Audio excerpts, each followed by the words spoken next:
Bonjour à tous, continuons le deuxième épisode maintenant de notre enseignement sur la liturgie. Alors la liturgie, d'où ça nous vient tous ces trucs bizarres, tous ces rites, c'est mal.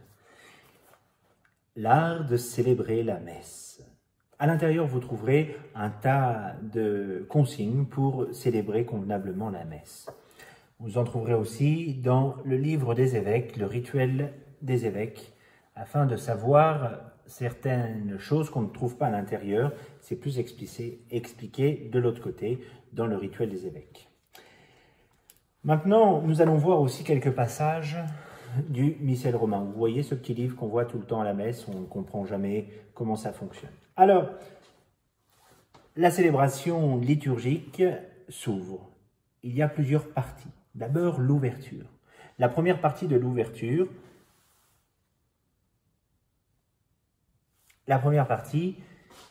donc nous ouvrons la célébration au nom du Père, du Fils et du Saint-Esprit. Le Seigneur soit avec vous, ou bien deux autres salutations possibles. Et quand c'est un évêque, c'est la paix soit avec vous. On arrive en chantant, pour signifier que le peuple réuni, uni, s'assemble et chante les louanges de Dieu. Et là, nous préparons d'un coup d'un seul notre âme à ce que nous allons vivre. Et pour cela, il faut savoir se reconnaître petit, face au grand mystère qui est célébré face à nous. Alors nous demandons pardon. Pardon avec plusieurs formules possibles. Le « je confesse à Dieu », ou bien on peut dire ou chanter « Seigneur, accorde-nous ton pardon », ou avoir aussi des prières litaniques. « Seigneur Jésus, envoyé par le Père », enfin, vous connaissez tout cela. Et le prêtre conclut par cette prière, que Dieu Tout-Puissant nous fasse miséricorde, qu'il nous pardonne nos péchés et nous conduise à la vie éternelle.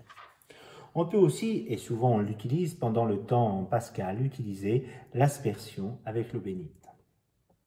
Ensuite, on chante le Kyrie, Christé, Kyrie. Lorsque c'est le dimanche, on commence en chantant ensemble, après que le prêtre ait lancé, le Gloire à Dieu. Gloire à Dieu au plus haut des cieux. Si possible, il est bon qu'il y ait une alternance entre le chœur et l'assemblée. Alors, essayons de regarder tout cela dans notre paroisse et comment nous arrivons à vivre cela. Et essayons d'être très, très attentifs aux paroles que nous utilisons. N'essayons pas de chercher des paroles inventées pour, encore une fois, que les gens arrivent à comprendre. Laissons-les rentrer dans le mystère de la tradition de l'Église, de la liturgie. Ces paroles, elles sont toutes écrites là-dessus, dans le Missel romain. Alors là, c'est à l'envers, mais vous le recherchez. Gloire à Dieu, c'est bien, gloire à Dieu au plus haut des cieux, et pas autre chose, des amis qui se baladent ou je sais pas quoi, hein. C'est bien ces paroles-là. Il faut garder notre unité.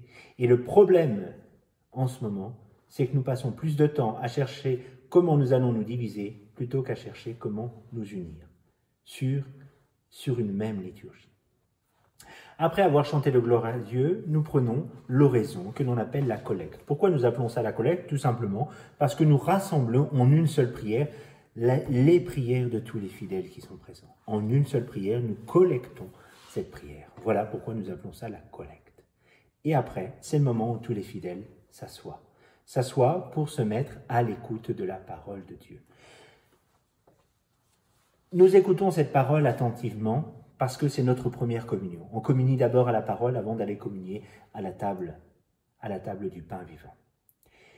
On écoute la première lecture, le psaume et la deuxième lecture. Les deux premières lectures se finissent toujours par « parole du Seigneur » et les fidèles répondent « nous rendons grâce à Dieu ». Alors je sais que ça aussi c'est un petit combat idéologique parce que dans beaucoup de paroisses, on n'arrivait plus à dire « parole du Seigneur ». Mais non, ça vient pas du Seigneur. Oh, j'ai tout entendu là-dessus. Faites attention de ne pas tomber là-dedans. Dans la nouvelle traduction que notre Saint-Père a validée, eh bien, dans cette nouvelle traduction, à la fin de chaque première lecture et chaque deuxième lecture, il y a bien écrit « parole du Seigneur ». Soyons attentifs à toutes ces petites choses qui nous font nous unir.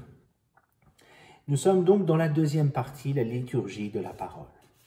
Une fois avoir lu la deuxième lecture, quand quand c'est le bon moment, eh bien nous chantons l'Alléluia. Nous rentrons, nous acclamons dans cette période où nous allons lire la parole de Dieu avec l'Évangile. Pendant ce temps, le prêtre va mettre l'encens, puis le diacre qui va proclamer l'Évangile, incliné devant le prêtre, demande la bénédiction. « Père, bénissez-moi ». Et le prêtre va dire au diacre cette très belle parole. « Que le Seigneur soit dans votre cœur et sur vos lèvres, pour que vous proclamiez la bonne nouvelle au nom du Père, du Fils et du Saint-Esprit. » Il envoie en mission le diacre proclamer. Voici quelque chose de beau et de grand.